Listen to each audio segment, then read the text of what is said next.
Hello, dear ones. Father Peter Jon here, coming to you from All Saints on South Fairfax in Bloomington. I wanted to talk a little bit today about how it is we can stay positive and joyful in the midst of all of our social distancing, aka isolation. I heard a news story last night about a man who is 95 years old, World War II veteran, who had contracted coronavirus and survived and recovered. And those who were caring for him, they asked him, to what do you attribute your recovery? And his response, in part, was, you got to have a positive attitude. It's hard to have a positive attitude when you see what's going on in the news. I mean, you watch the news, and these news shows, they have these tickers of how many people are infected and how many people have died.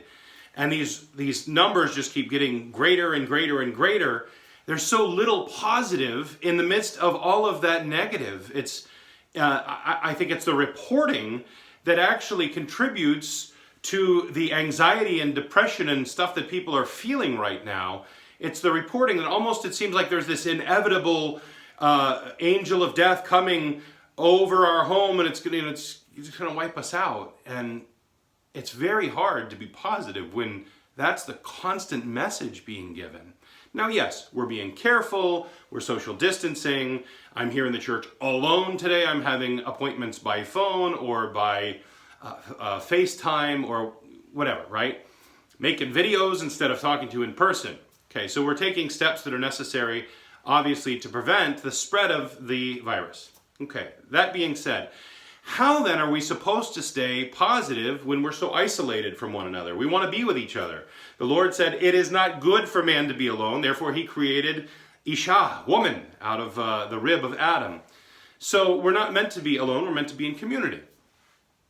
Well, I want to just talk momentarily about this tension in the church and in the history of the church and the church's teachings, the teachings of the saints, on this idea of attitude or of joy, of laughter, things like this. There's that saying that says, laughter is the best medicine. That's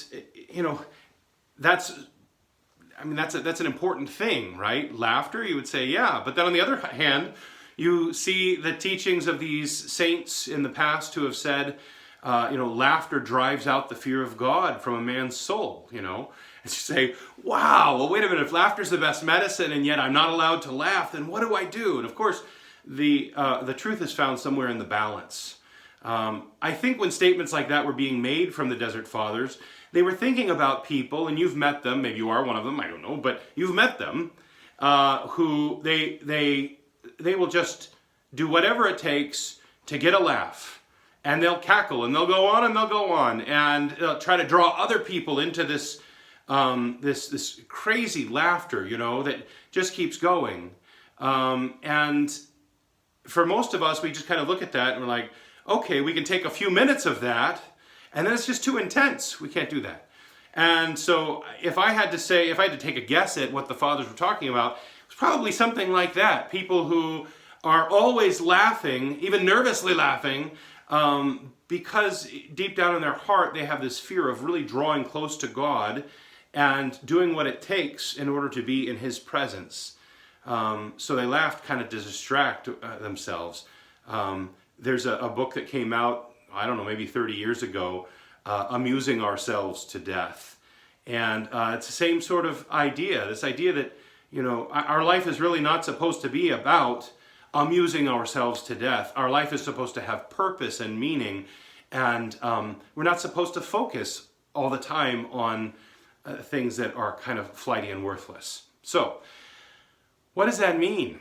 Well, I think, number one, it's important for us not to sit at home and be 24/7 in front of stand-up comedy channels, right? That's not helping anything. We might get a few good laughs, but that's not really, I don't think, the kind of laughter that is the best medicine. That's just almost this desperate reaching for something to take our mind off of whatever it is we're afraid of. But on the flip side of that, I look at my kids around the house and the things that they've been doing, you know, with all of the extra time that we have around the house and on the property. And I have to laugh. It really is funny, some of the things they come up with. One of my children, who will remain nameless, created a rap called The Desert Father's Vibe. Okay, and it talks about the spirituality of the desert, but it's in a rap. Now, I'm not a big rap fan, and my child knows this. My child also knows that I was entertained, and really it was a joyful moment for me. Maybe I'll post that at some point so you also can share in that joyful moment. So it's a good thing to be entertained and amused by the beautiful little things around us without trying to force ourselves into some kind of an ecstatic laughter that really isn't healthy and really does drive the healthy fear of God out of our souls. That's what it does. On the flip side of that, please don't shun joy and shun laughter. You know, Christ said he came that our joy may be full. He wants us to be joyful. That's the truth. But on the other hand, and I think also, by the way, if you just look at God's creation, I think that he wants us to find humor in some of it, really, in truth. I mean, we wouldn't have had a sense of humor if it wasn't somehow in God, right? Because we're made in his image and likeness. Certainly some people pervert it. It's not what I'm talking about. I'm talking about joy and things being truly funny. So if you have an opportunity to observe something, to read something, to have a conversation with somebody about something that can bring a little bit of levity to your soul in the midst of all of the kind of the heaviness of what's going on right now with the virus and the isolation, I encourage you to do so. God bless you and protect you. May he make his face to shine upon you and grant you peace. Amen. Christ is in our midst.